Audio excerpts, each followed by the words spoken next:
The first time I saw my name in Amelia Brooks's handwriting, it was on an urgent care intake form under the word relationship. Not roommate, not emergency contact, not friend. She had written fiancé, which would have been news to me considering I was standing beside her in a rain-soaked hoodie, holding her purse, her insurance card, and a plastic bag full of frozen peas she had insisted would be medically useful. My name is Connor Hayes.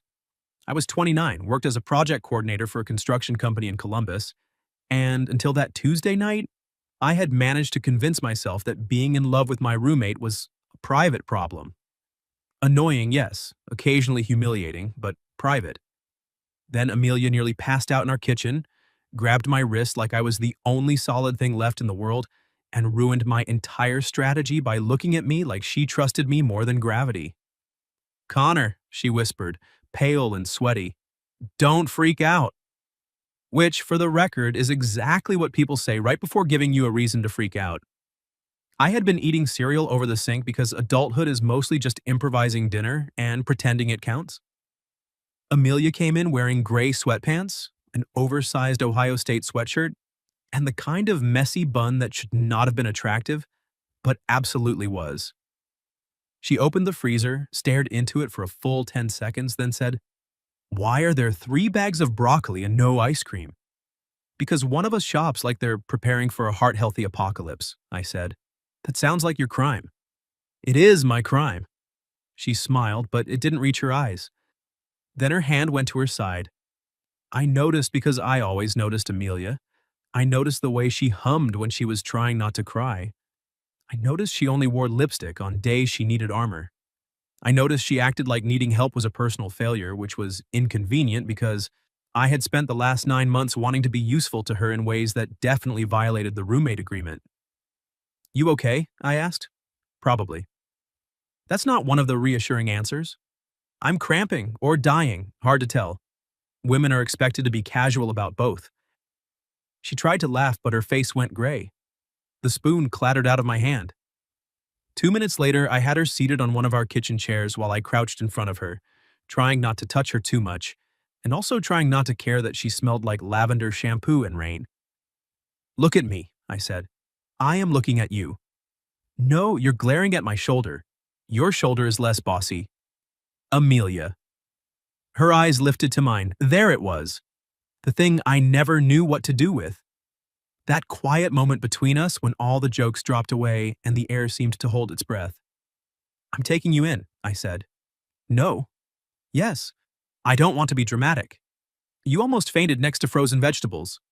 That's called being humble. That's called urgent care." She narrowed her eyes. "You always get this commanding when you're scared?" I should have lied. Instead, because apparently panic made me honest, I said, "Only with people I care about." Her expression changed, just a little, enough to make my chest tighten. Then she looked away first, which was unusual for Amelia. She was a graphic designer who could stare down bad clients, parking officers, and our downstairs neighbor's yappy terrier without blinking. But when feelings got too close, she treated them like hot pans. "Fine," she said, "but I'm not going in an ambulance." "Agreed. And you're not telling my mother. Wouldn't dream of calling the woman who once mailed us a pamphlet on mold because you sneezed. She cares aggressively. So do I." That shut us both up. Outside rain slapped the windows. Our apartment smelled like cereal, wet pavement, and something I was too nervous to name. She tried to stand and wobbled. I caught her around the waist. It wasn't graceful. It was 2 adults in a small kitchen, one scared, one stubborn, both pretending my hand resting against her hip didn't change the temperature of the room. Her palm landed flat against my chest. For half a second, she didn't move it. Neither did I. "Your heart is racing," she said softly. "Yeah, well, you're very heavy?" She blinked. Then she laughed, really laughed this time, even though it clearly hurt. "I weigh 126 pounds, you idiot. I was trying to lighten the mood. You chose poorly. I'm under pressure." Her fingers curled slightly in my hoodie. "Connor." "Yeah?" "Thank you." 2 words. Nothing dramatic. But she said them like she knew what it cost me to stay casual around her.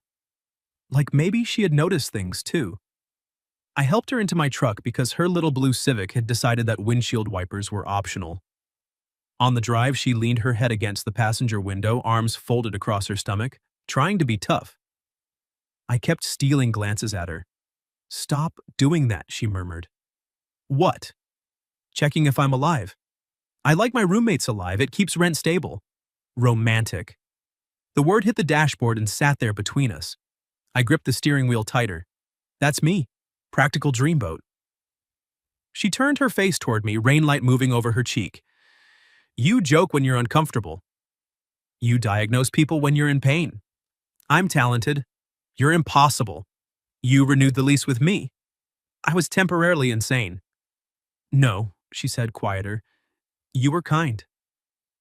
I didn't have an answer for that because the truth was when Amelia moved in, I'd been 3 months out of a breakup with a woman who said I was reliable but emotionally underfurnished.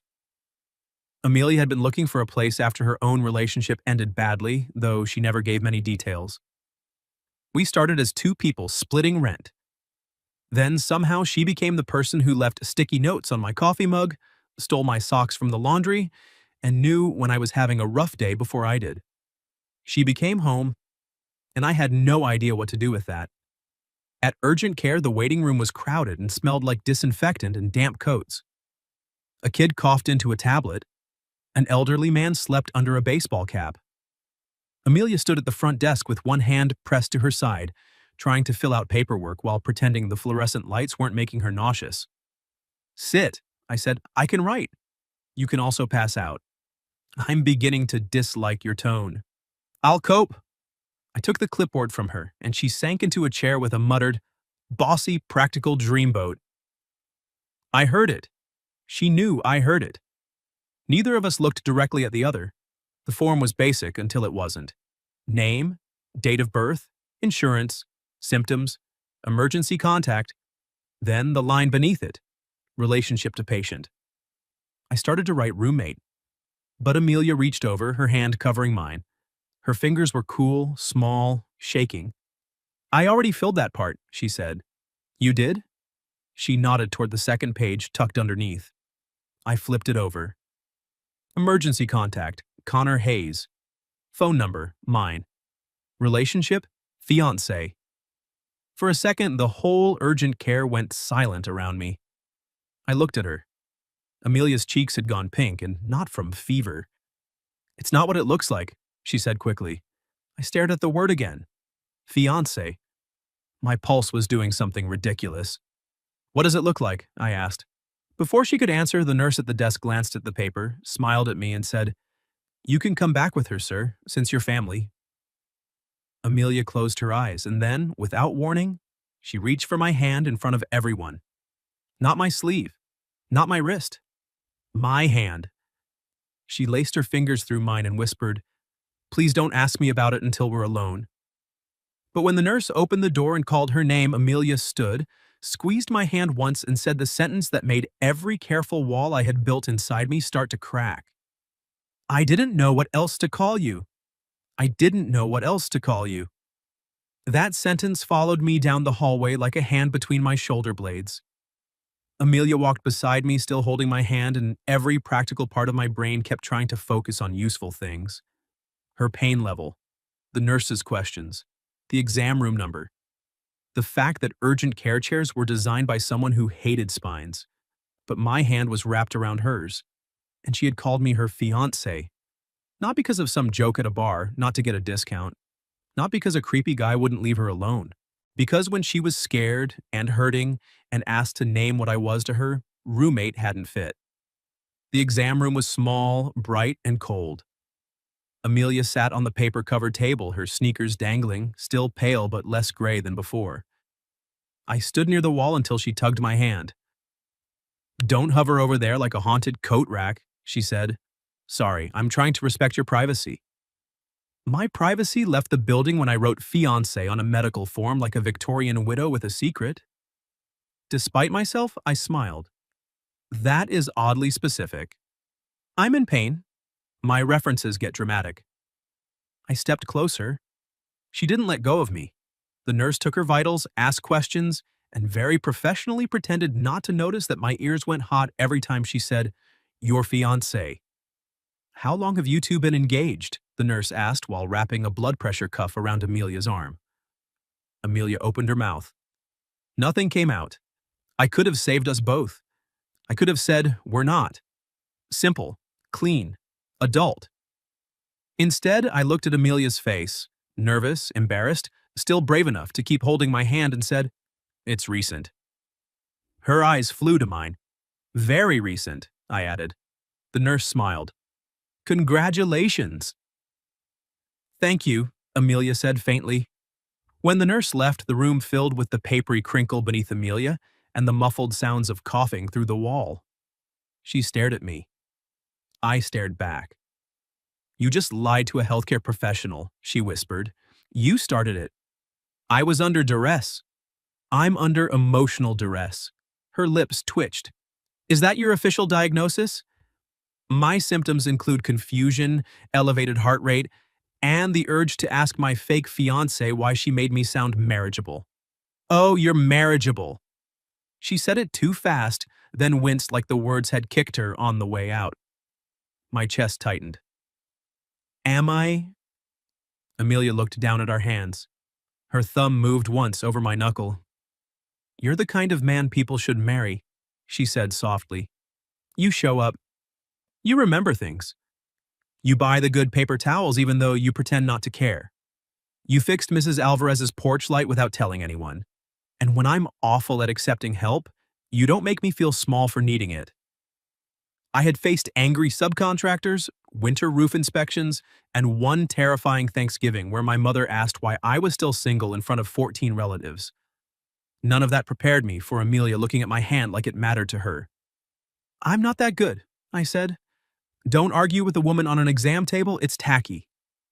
I laughed under my breath, but it came out rough. Then a doctor came in, and the world became medical again. Questions, pain location, possible ovarian cyst, maybe kidney stone. Probably not appendicitis, but they wanted imaging to be safe. Amelia answered calmly until the doctor asked if there was any chance she could be pregnant. "No," she said. One syllable, harder than the others. I felt her hand tighten around mine. The doctor didn't linger. He ordered tests and left, but Amelia's face had changed. "Hey," I said. "You okay?" She gave me a look. "I'm wearing one of those backless gowns in a room with a poster of the urinary tract. I'm thriving." "That's not what I meant." "I know." She went quiet. I waited. One thing I had learned about Amelia was that silence was not emptiness with her. It was a locked door. If you rattled it, she'd walk away. If you stayed close enough and didn't push, sometimes she opened it. "My ex used to hate hospitals," she said finally. I kept my face still. I knew very little about her ex. Only that his name was Grant. That she never said it unless necessary, and that, after he left, Amelia had spent 2 weeks sleeping with every light in her bedroom on.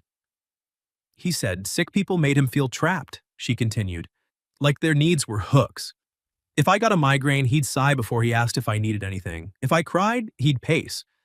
Once, I had the flu and he left soup outside my bedroom door like I was a stray cat with a virus." My jaw tightened. Amelia saw it and squeezed my hand. "Don't do the murder face." "I'm not." "You absolutely are." "I'm doing a mild assault face at most." She laughed, then sucked in a breath and pressed her palm to her side. I stepped closer immediately. "Amelia, I'm okay. Don't lie to me." Her eyes lifted. There was something raw in them that made the fake engagement feel suddenly less fake and more like a truth neither of us had been brave enough to pronounce. "I wrote fiancé because I panicked," she said. "The form asked what you were, and roommate felt cheap. Friend felt too small. Emergency contact sounded like a job. And I know you're not mine, Connor, not like that, but when I got scared, my brain picked the word that meant you would stay. I forgot how to breathe." She tried to pull her hand away. "That was too much. Blame the pain." I didn't let her go, not roughly. Just enough to make a choice. "You can't say things like that and then retreat," I said. Her mouth parted. I moved closer until my knees brushed the exam table and the paper crinkled between us. And for the record, I am yours.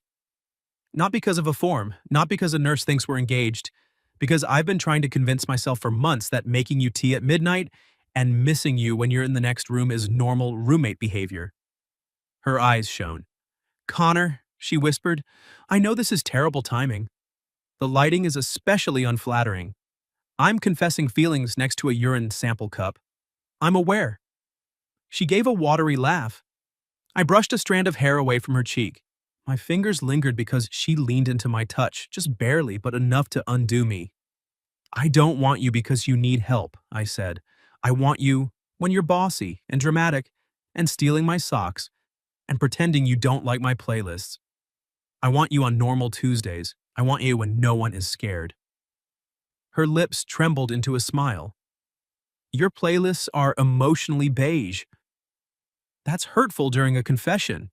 I'm trying not to cry. Then tease me. It's your coping mechanism. She looked at me for a long moment, then reached up and hooked one finger in the collar of my hoodie. It was not a kiss, but it felt like standing on the edge of one. I want normal Tuesdays with you too, she said. The knock on the door made us both jump apart like guilty teenagers. A tech came to take her for imaging, and I was left in the room holding her purse and the frozen peas, which had begun to sweat through the plastic bag. 20 minutes later, she came back shivering. I helped her climb onto the table, then took off my hoodie and wrapped it around her shoulders. She hugged it around herself. You'll be cold. I run hot. Liar. Practical dreamboat, remember? Her smile was tired but real. My fake fiancé is very dedicated. About that. Her gaze flicked up. I swallowed. When we get out of here, I'm taking you on a date. A date? A real one. No intake forms, no urine cups, no fluorescent lighting unless you're into that. She looked down, smiling like she was trying to hide it and failing. What if I say yes because you're vulnerable and hoodieless? I'll accept under those terms. Then yes, she said, but only if we still split rent. That's moving a little fast for an engagement. She laughed, and this time she didn't wince as much. The doctor returned soon after. A ruptured ovarian cyst, painful but not dangerous now. Rest, fluids, follow-up if symptoms worsened. Relief hit me so hard I had to sit down. Amelia watched me from the table. You really were scared? Yeah. For me? I looked at her, no jokes left. Always. Her face softened. The nurse discharged her just after midnight. As we stepped back into the rain, Amelia slid her hand into mine like it belonged there. Then she stopped under the awning. Connor? Yeah? You should know something before that date. My stomach dipped. She looked toward the parking lot, rain silvering in the headlights. Grant texted me last week, she said. He wants to meet. I went still. But before my fear could become the center of the night, Amelia turned back to me and squeezed my hand. I haven't answered, she said.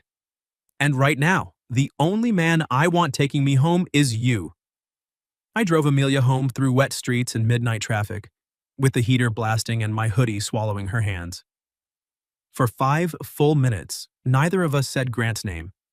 That was probably mature, or cowardly. Hard to tell after midnight when the woman you loved had just been diagnosed, fake engaged, emotionally devastating, and wrapped in your clothes. Amelia broke first. You're quiet. I'm driving. You talk while driving. I'm being legally attentive. You're brooding with turn signals. I glanced over. She was curled against the passenger door, cheeks still pale, hair slipping from her bun. Beautiful in a way that hurt a little. Not polished, not trying.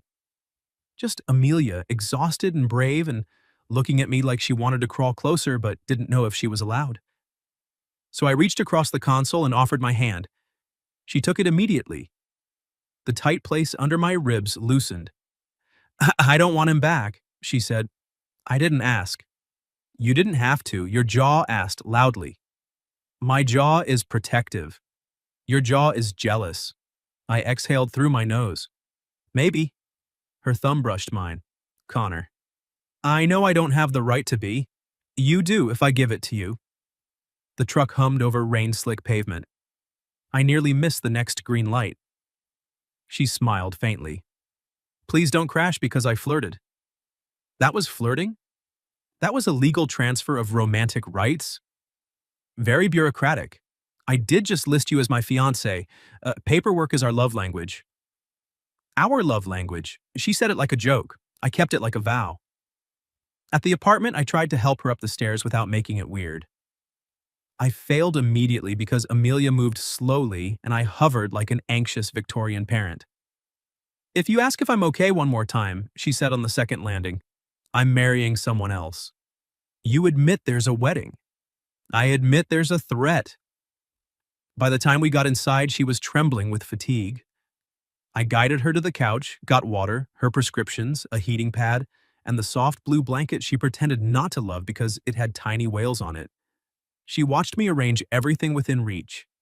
You're nesting, she said. I'm managing the site. This is not a construction project. You haven't seen your bedside table? Rude. I crouched in front of her, holding out the pill bottle. Pain meds, then sleep. She took them, then caught my wrist before I could stand. Don't disappear into your room. The words were quiet, not demanding, not dramatic, vulnerable. I looked at her hand on me, then at her face. I wasn't going to. I mean later. After tonight becomes normal and we decide to pretend we didn't say all that in a medical facility. I'm done pretending. Her eyes searched mine. I said it again because she deserved steadier than fear. I'm done. Something in her expression softened so quickly it almost broke me. Then sit with me, she said. So I did. Not across the room, not in the armchair, beside her. She shifted carefully until her shoulder rested against my chest, and I put my arm around her like I had done it 1,000 times instead of imagined it 1,000 times. Her body relaxed by degrees, her cheek settling near my collarbone. For a while the apartment was only rain, the low buzz of the refrigerator, and Amelia breathing. Then she murmured, This is a terrible first date. I disagree. There are whales. She pinched my side weakly. Our first date cannot be me in sweatpants recovering from an ovarian cyst. I've had worse. Name one. 7th grade, roller rink. My date dumped me during the limbo contest. Amelia lifted her head. Were you good at limbo? No. Then she had standards. I was emotionally wounded. You're very brave to love again. The word slipped between us. Love. She froze. I didn't. Maybe I should have eased into it. Waited for a candlelit dinner, a clean shirt, a moment not involving prescription pain medication and whale blankets. But I had spent months hiding behind jokes, and tonight had proven how stupid hiding was. I do, I said. Her gaze snapped to mine. My pulse hammered, but my voice stayed quiet. Love you, I mean. Not because of tonight. Not because you wrote a word on a form. I think I loved you the first time you reorganized my spice cabinet and labeled cumin dusty taco powder. I just didn't know where to put it. Amelia's eyes filled. Connor, you don't have to say it back, especially not while medicated. I'm not that medicated. Still, no pressure. You always do that, she whispered. What? Make a door and then stand back so I can choose whether to walk through. I swallowed. She reached up and touched my cheek. Her palm was warm now. I love you too, she said. The whole room seemed to tilt. I must have looked stunned because she smiled through tears. Don't make that face. What face? Like someone handed you a puppy and a tax refund. That's alarmingly accurate. I've been scared, she said, because living with you felt safe and wanting you felt risky. I thought if I reached for more and lost it, I'd lose home too. You won't. You can't promise that. No, I said. But I can promise I won't punish you for needing me. I won't make you earn kindness. And I won't run because things get real. Her mouth trembled. Then she leaned in. The kiss was soft at first. Careful. A question. I answered by cupping the back of her neck and kissing her like I'd been starving politely for 9 months. She tasted like peppermint from the urgent care front desk bowl. Her fingers curled in my shirt, and I felt the moment she stopped being cautious and chose me fully, tilting closer with a little sigh that went straight through me. I pulled back before I forgot she was hurting. Her eyes opened slowly. Why did you stop? Because you need rest. I need many things. Amelia! That tone is less romantic when I'm trying to seduce you from under a whale blanket. I laughed, then pressed my forehead to hers. Rain check? Second date? Third, if we count the urgent care engagement. We absolutely do. She fell asleep against me 20 minutes later, one hand tucked in mine. I stayed until my arm went numb, then I stayed longer. Morning came gray and quiet. I made coffee and toast, then brought both to the couch where Amelia was awake, rumpled and blinking at me like I was something dangerous to her composure. You made triangles, she said, looking at the toast. Toast tastes better in triangles. That's a dad fact. I contain multitudes. She took a bite and moaned softly. I stared at the ceiling. She noticed and grinned. Problem? You're cruel. I'm recovering. Be nice. I sat beside her, and she immediately leaned into me again, casual now. Like touching me had become a habit overnight. I wrapped my arm around her and kissed her temple. That was when her phone lit up on the coffee table. Grant. The name sat there like a stain. Amelia's body went still, but she didn't pull away from me. She picked up the phone, read the message, and let out a slow breath. What does he want? I asked. She turned the screen so I could see. We need to talk. I heard you're engaged. Is that true? Amelia looked up at me. There was worry in her eyes, yes. But there was something else too, a spark. A decision. She set the phone face down, climbed carefully into my lap like the answer could wait, and kissed me once, firmly. Then she whispered against my mouth, It's getting truer by the minute. It's getting truer by the minute.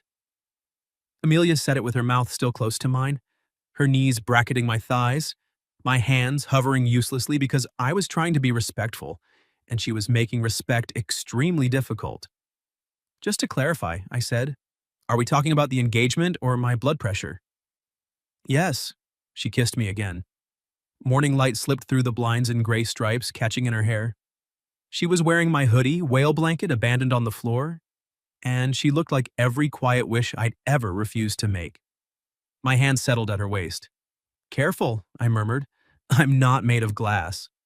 No, you're made of sarcasm and poor impulse control. And you're made of worry and toast triangles? We're a balanced couple. Her smile faded, not sadly. More like wonder had caught up with her. She traced her thumb along my jaw.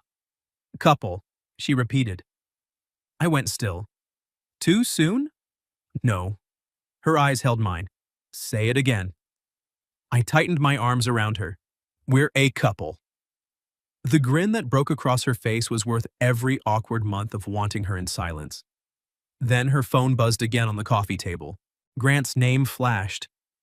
Amelia looked at it, then at me. The old fear tried to cross her face, but she stopped it halfway, like she'd caught herself reaching for a coat she no longer needed. I should answer, she said. Do you want to? No. She swallowed. But I want him to stop thinking he gets to knock on the door of my life whenever he's bored. I brushed her hair behind her ear. Then answer for you, not for him. She nodded, picked up the phone, and typed while still sitting in my lap. Connor and I are together. I'm not meeting you. Please don't contact me again. She showed me before sending it. Not for permission. For partnership. I kissed her shoulder through the hoodie. Perfect. She hit send. For 3 seconds, we stared at the screen like it might explode. It didn't. Amelia set it down and exhaled. I feel like I just bench pressed a car. You look very strong. I am, also nauseous. That's either emotional growth or the cyst. Romance is glamorous. I smiled and rested my forehead against hers. Speaking of glamour, I believe I promised you a real date. Her brows lifted. I am medically fragile. I was thinking low impact. Couch picnic. Fancy grilled cheese. Sparkling water in wine glasses. A movie you will pretend not to critique. She looked suspiciously touched. You own wine glasses? Mugs shaped like skulls. Even better. So our first official date happened that evening in our living room. I changed out of the urgent care hoodie because Amelia had claimed it by squatter's rights. She showered and emerged in leggings, fuzzy socks, and a soft green sweater that made her eyes look warmer than the lamplight. I almost dropped the skillet. "You're staring," she said from the doorway. "I'm appreciating." "I look like a couch goblin. You look like my date?" That did it. Her cheeks pinked, and for once Amelia Brooks had no comeback. I made grilled cheese with 3 kinds of cheese because love, apparently, was dairy excess. I poured lemon seltzer into mismatched skull mugs. I lit the one candle we owned, which smelled aggressively like pine cones. Amelia sat cross-legged on the rug, watching me set plates on the coffee table. "You know," she said, "if you keep being this adorable, I'm going to become impossible." "You arrived impossible." "True, but now I'll be impossible with expectations." "I can work with expectations." Her expression softened. "I know." We ate on the floor with our knees touching. The movie played, but neither of us watched much. We talked instead. About my disastrous roller rink history, about her first design job, about how she used to draw wedding dresses in the margins of her school notebooks and then got embarrassed and switched to dragons. "Dragons are just wedding dresses with boundaries," I said. She laughed so hard she had to clutch her side, then glared at me. "Do not be funny while I'm healing." "Sorry, I'll be handsome and silent." Ambitious. After dinner, she leaned against the couch and I sat beside her. Not touching at first. Then her pinky hooked around mine. "Connor." "Yeah?" "If I had written boyfriend on that form, would you have corrected me?" I looked at our linked fingers. No. "If I had written husband?" My heart kicked once, hard. I turned toward her. "I would have needed a minute." She bit back a smile. "But?" "But no." Her breath caught. I didn't mean to say the next part. It came out because the room was warm and she was close, and I was tired of treating honesty like a loaded weapon. "I don't want a fake future with you, Amelia." Her eyes searched mine. "I'm not asking for anything tonight," I said. "I know we just got here. I know yesterday we were pretending rent and cereal were enough. But someday, if we keep choosing this, I want the real word. Not on a form because you're scared. From you because you're sure." She blinked fast. "You can't say things like that over grilled cheese." "I'm learning there's no elegant setting for us." She laughed, then crawled carefully closer until she was tucked against me. I kissed her slowly, with pine cone candle smoke in the air and melted cheese cooling on our plates. It was not urgent care, not panic, not fake anything. It was a beginning. Later, her phone buzzed again. This time, she didn't reach for it right away. I felt proud of that. Not because of Grant. Because Amelia stayed with me instead of leaving herself to manage someone else's storm. Finally, she checked it. Her shoulders stiffened. "What?" I asked. She read aloud, voice flat. "You always do this. Make me the villain. I'm coming by tomorrow so we can talk like adults." The apartment seemed to dim. I sat up, but Amelia put a hand on my chest before I could become all jaw and fists. "No," she said gently. "Stay here with me first." So I did. She turned off her phone, set it aside, and climbed into my arms. I held her, but not like a shield, like a man being chosen. "I don't want tomorrow to steal tonight," she whispered. "It won't." "Promise?" I kissed her forehead, then her cheek, then the corner of her mouth until she smiled. "I promise." She rested her head under my chin. "Good, because this is still our first date." "And how am I doing?" She hummed. "Strong start, good toast, excessive cheese, excellent kissing. Room for improvement? You could ask me to be your girlfriend officially." I pulled back to look at her. She arched a brow. "Unless you need a clipboard." "No clipboard." I took her hand. "Amelia Brooks, will you be my girlfriend?" Her smile went soft and bright. "Yes, Connor Hayes," she said. "And for the record, that is the first accurate relationship status I've written all week." I kissed her again. Tomorrow could knock if it wanted. For one perfect night, we didn't answer. Grant came by at 10:17 the next morning. I know because Amelia and I were in the kitchen, splitting the last triangle of toast like it was a sacred treaty when the knock landed on our apartment door. 3 hard hits. Amelia's hand stilled halfway to the plate. I wanted to stand in front of her. I wanted to open the door and explain with my face why coming here was a terrible idea. Instead, I looked at her. What do you want to do? Her eyes flicked to mine. That mattered. I could see that it mattered. She took a breath, set down the toast, and reached for my hand. I want to answer it, with you beside me, not in front of me. I squeezed her fingers. Beside you. We opened the door together. Grant was tall, polished, and irritated in a way that suggested the world usually rearranged itself when he frowned. His gaze went from Amelia's face to my hand holding hers. So it's true, he said. Amelia's fingers tightened, but her voice stayed even. Yes. He gave a short laugh. You move fast. I felt her flinch. Not much. Enough. I started to speak, but Amelia stepped closer to me, not behind me. No, you don't get to do that. You don't get to show up after a year and talk like I owe you a waiting period. Grant's mouth tightened. I wanted to apologize. Then you could have texted an apology. I wanted to do it face to face. You wanted access, she said. There's a difference. The hallway went quiet. I looked at her profile and felt something deeper than protectiveness. Pride, maybe. Love, certainly.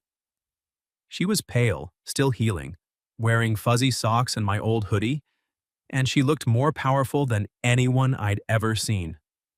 Grant looked at me. Can we talk privately? No, Amelia said. He blinked like he wasn't used to her answering first. She lifted her chin. Connor is part of my life. You are not. Say whatever apology you came to say, then leave. Grant stared at her for a long second. Then some of the performance drained out of him. I was terrible when you needed me, he said. I know that. Amelia's face softened, but not toward him. More like toward the younger version of herself who had once waited outside a closed door with a fever. Yes, she said. You were? I'm sorry. She nodded once. Thank you for saying it. Hope flashed across his face. Amelia saw it and ended it gently. But I don't want you back. I don't want coffee.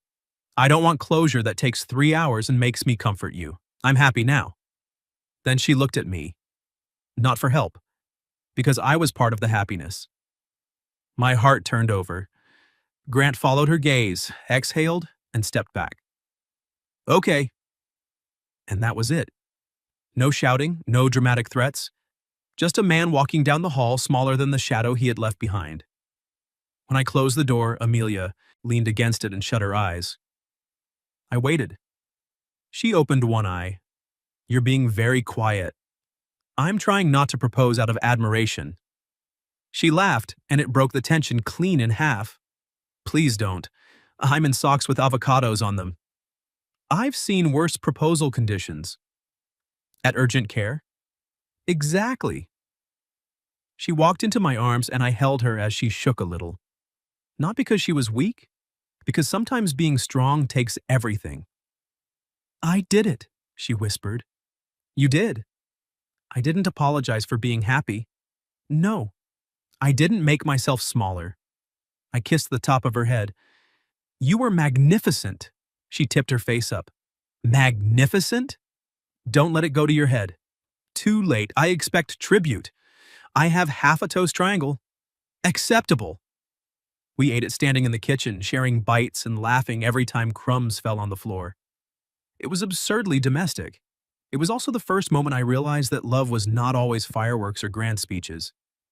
Sometimes love was watching the woman you adored choose herself, then choose you, then steal the last bite of toast and look smug about it. That evening, we changed the emergency contact information in both our phones. Relationship, girlfriend. Amelia showed me hers with a solemn expression. Look, accuracy. I'm honored. You should be. There was a strong case for toast supplier. A respected title. She slid onto the couch beside me and tucked her feet under my leg. Connor? Yeah? If this gets hard, don't disappear into being useful instead of honest. The request landed exactly where it needed to. I took her hand. Okay, and if you get scared, don't call yourself dramatic instead of telling me. She swallowed, then nodded. Okay. That became our first real promise. Not forever. Not yet. Just honesty before hiding. It turned out to be enough to build on. By the following spring, Amelia and I had moved into a bigger apartment with windows that caught the evening sun. We still split rent because she insisted romance was no excuse for financial chaos. I still bought too many vegetables. She still labeled things in the pantry when stressed, but now she kissed me in the cereal aisle. Now my hoodies lived mostly on her side of the closet. Now when forms asked for relationship, she would pause dramatically and say, "How much truth do they deserve?" 1 year after that urgent care night, I took her back to the same clinic parking lot. She stared through the windshield. "Connor Hayes, if this is a date, your romance privileges are under review." "Not the clinic," I said, "the place. The place where I had internal abdominal drama. The place where you accidentally told the truth before either of us was brave enough." Her expression changed. I got out, came around to her side, and opened the door. Rain misted softly under the streetlights, just like that first night. Amelia stepped down, suspicious and smiling. "I swear," she said, "if you brought frozen peas—" I knelt. Her hands flew to her mouth. "Amelia Brooks," I said, my voice already rough. "You once wrote fiancé because roommate was too small, friend wasn't enough, and you needed a word that meant I would stay. I have stayed. I will keep staying. On normal Tuesdays in bad lighting over toast triangles, in every waiting room life throws at us." Tears slipped down her cheeks. I opened the ring box. "This time," I said, "will you write it because it's true?" She laughed and cried at the same time. "Yes." I slid the ring onto her finger and she pulled me up by my coat and kissed me in the rain outside urgent care while a minivan honked supportively behind us. Months later, at our small wedding, Amelia tucked the original intake form into my jacket pocket before walking down the aisle. She had somehow gotten a copy. Under relationship, in her familiar handwriting, was the word that had started everything: fiancé. Below it, she had added a new line: husband. And when she reached me at the altar, eyes bright, hand steady in mine, I realized home had never been the apartment, or the lease, or the emergency contact field. Home was Amelia choosing the right word and then choosing me to live inside it. What would you have done if your roommate wrote fiancé under relationship on an urgent care form? Before you'd ever admitted your feelings, have you ever had someone accidentally reveal what you meant to them? Tell your story in the comments. If you like this one, leave a like, subscribe, and I'll see you in the next video.